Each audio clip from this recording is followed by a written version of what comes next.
Hello everyone, welcome back to my channel.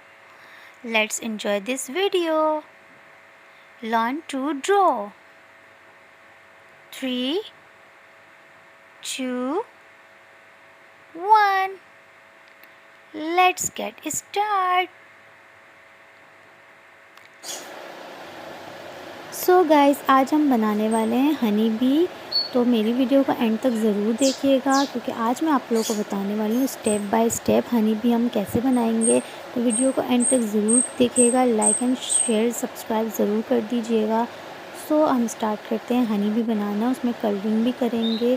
तो सबसे पहले हम बनाएंगे स्मॉल सर्कल हनी बी के लिए, फिर नीचे इसका बॉडी पार्ट बनाएंगे, फिर हम उसके विंग्स बनाएंगे। हनी बी बनाना बहुत इजी है, सो आप लोग देख लीजिए मैं किस तरह से हनी बी बनाती हूँ। आप लोग भी घर पे ट्राई कर सकते हैं।